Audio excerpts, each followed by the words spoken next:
Made with Spoken. Feedback Loop by Steve Lance. Digital narration, performed by multiple digital voices. I enter the cold forge and observe a small group of day drinkers. Older men whose bodies have worn out. They can no longer do the hard work the mills require and are cast aside, left to drink their final years away. 30 years ago, they would have been on a farm, living under a roof that housed 3 generations. Still able to contribute, maybe not doing the hard work required in the fields, but mending equipment, adding to the food supply by hunting or fishing, and tending the livestock. They would have retained their seat at the head of the table, an honored and valuable family member, only relinquishing the chair for a plot behind the church. But that was before the steel mills and factories. Now when a man's body goes, so does his purpose. All that's left is a bar stool. It is early in the day, and the steelworkers have not arrived. Hank's usual seat is occupied by a skinny man nursing a drink. I sit down next to him and nod my head as a greeting. I signal for the bartender to bring me a beer. Hank is going to want that seat, I say. The man glances over at me, smiles, and chuckles. If he shows up, he can have it, but that ain't likely. I've seen him here every day sitting right where you are. He got drunk last night. He was taking a leak off the dock and fell in the Cuyahoga. Drowned. Still had his pecker in his hand. The guy laughs loudly. The damnedest thing you ever saw. The man slapped the bar and laughed. Still holding his pecker. Several people look over and join in the laughing. He's dead? Stiff as a board. Still holding his pecker. Sorry, don't mean to make light of a man's demise. But Hank was not well liked. No one is going to be sorry he's gone. And anyone stupid enough to fall into a river while relieving himself deserves to have a few jokes made at his expense. You saw the body? I didn't, but Jack, the bartender, did. They asked him to identify him. The bartender wiped the bar in front of me with a dirty rag and nodded. Damnedest thing you ever saw. They laid him out on the dock, half frozen, eyes wide open. His skin was a blue-gray, pecker in hand, and a smile on his face. You sure it was him? I've spent more time with him than his wife did. It was him, all right. Cheap son of a bitch. In all the years I served him, he never tipped me once. This place will be a lot nicer and quieter without him around. Gilbert may even come in more often. Gilbert? Those two hated each other. I half expected Gilbert to kill him one day. Who knows, maybe he gave him a push. If so, he did us all a favor. I left the speakeasy, walked to the pier, and stared at the icy water. The feedback was getting worse every day. James and Frank told me the feedback would disappear if I killed Great Gramps. Maybe it's because I wasn't the one who killed him. But that makes no sense. He's gone, so I should never have been born. God, I hate those guys. Whoever put them in charge of time travel should be fired. They don't know shit. Now they are telling me I have to kill my great-grandmother. They are making this stuff up as they go. Who are they going to have me kill next? I don't have a lot of options, so I might as well go take care of it. I need to stop this feedback. The headaches are becoming worse. Sorry, Sylvia. It's either you or me. And it ain't going to be me. You are probably grieving the loss of Hank. I hate to bother you on such a day, but I guess there is no good day to get killed. As I approach Sylvia's house, the feedback is the worst I've felt. Maybe this is a good sign. I had felt very little feedback from Hank. Maybe I have to kill someone where the feedback is strong. I wish I had paid attention during James's lectures on how time travel works. But they were so freaking boring. Besides, why do I need to know all that? All I need to know is who to kill. And if those jackasses would have gotten that right, I wouldn't have this splitting headache. I sneak in the back door and check the first floor. Damn, the feedback is strong. It's more than twice as powerful as anything I've felt before. Sylvia must be upstairs, probably too upset to get out of bed. Hank was no prize, but he was still her husband. Who knows why a woman loves a man? The heart is a mysterious thing. It's a good thing they didn't have any children. But I guess that is the point. Stomp out the bad seed.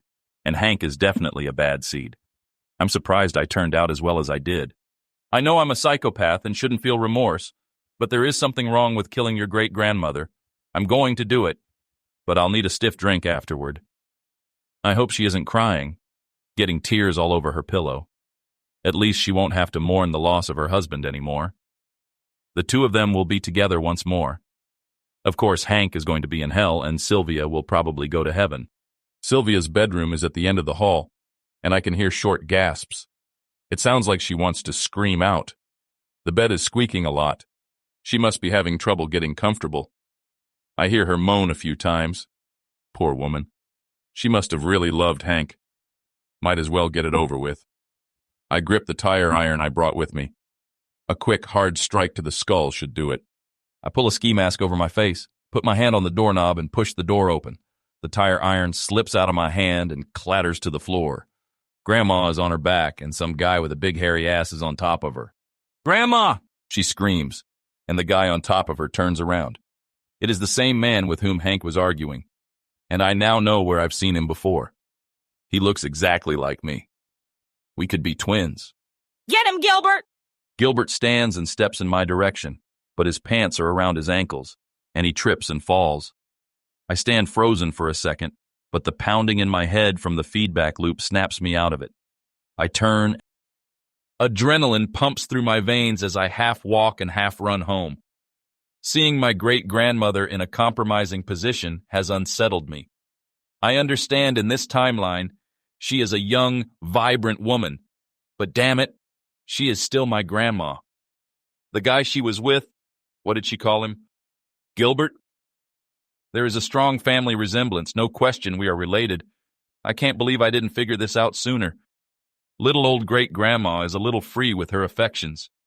Who can blame her, having to live with that bore Hank? In a way, I'm relieved.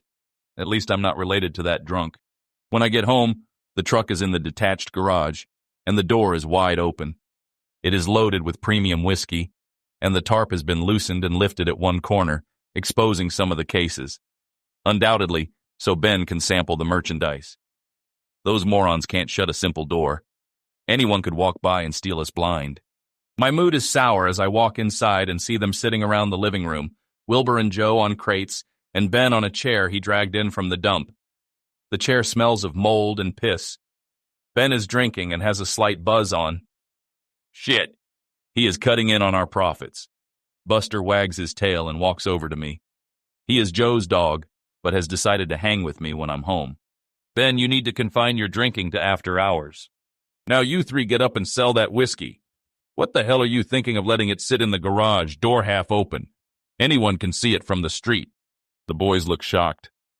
Usually I'm more diplomatic, but the feedback is giving me a splitting headache, and I'm tired of having to handle them with kid gloves. You ain't the boss, Ben says. I need more money. I spent my 50. Want to know how? I think her name was Jane, or was it Mary? Wait, there were two of them. I was going to share with Joe, but he found his own. She was pretty and smelled real nice. She said whenever I have more money, I can come back. You boys sell that load of whiskey. You each get another $50. And Wilbur, you take some of it and buy some furniture. We aren't living in a barn. You need to start acting like respectable citizens. Ben lifts one of his ass cheeks and lets a fart rip. He chuckles and smiles at me. Stan, can you make that blue flash again and get us another pizza? That sure was good, and I'm real hungry. That blue flash was some type of electrical short. Shit, and I'm the Pope. A man's business is his own business. But don't play us as fools. We know whatever you have going on in the basement ain't normal. You don't have to tell us, but don't pretend it ain't happening. Like you said, it ain't any of your business. Now I need to go down there and take care of a few things. I unlock the basement door. I had installed a deadbolt and padlock. Looking back at the guys, Ben smirks, and Wilbur shakes his head. Buster follows me into the basement. Using an old wobbly table, I write out a note. I'll have the boys pick me up a proper writing table. It seems I will be spending more time than I thought sending messages into the future. You guys need to get your act together. You almost made me kill my sweet old great-grandma. Even if she isn't old right now, one day she will be. No thanks to either of you two Einsteins. It seems dear old grandma is having an affair with a man named Gilbert. Did that never occur to you? Because of your incompetence, I walked in on them having sex. That will haunt me for the rest of my life. Assholes. Now get me some intel on this, Gilbert. And send the note back on 2 large pizzas. 1 pepperoni and 1 with sausage and mushroom. No anchovies. I need more pills and a bone for Buster. Also, send an AK-15 with lots of ammo. Now do your job. I reach down and lightly scratch Buster's neck, holding him so the blue flash does not scare him. A few minutes later, there is a blue flash, and a bone and 2 pizzas land with a thump. Joe taps on the cellar door and comes halfway down the stairs. Are the pizzas here? You know this isn't a pizza delivery service, I say as I watch Joe lick his lips. Yeah, they are here. Come and get them. Joe hands me the note and peeks in the boxes. Oh, good, anchovies. Both? Yep, and lots of them. Those pricks. All right, take them upstairs and enjoy. I unfold the note and Buster lays down and chews on his new bone. No pills. Something for everybody but me. Joe pokes his head through the doorway. Ben wants to know if there is any beer? Out, I shout and read the note. I always said you were a bastard. Your great-grandfather is Gilbert Williams. He and Sylvia will have a child out of wedlock in about 10 months, your grandfather. After which they get married and live a long, happy life. Gilbert owns a butcher shop on Euclid and lives in the apartment above it. If you do not kill him before he impregnates your great-grandmother, the feedback will become too much, and your brain will liquefy. Enjoy your pizzas. Frank. Buster lays down and looks up at me. His tail slowly sweeps across the basement floor. I swear if they send me one more anchovy pizza, I'll reach through time and strangle them, not for me, but for Joe. That poor boy is going to think that is how pizzas are supposed to taste. Professional audiobooks in a click. Spoken.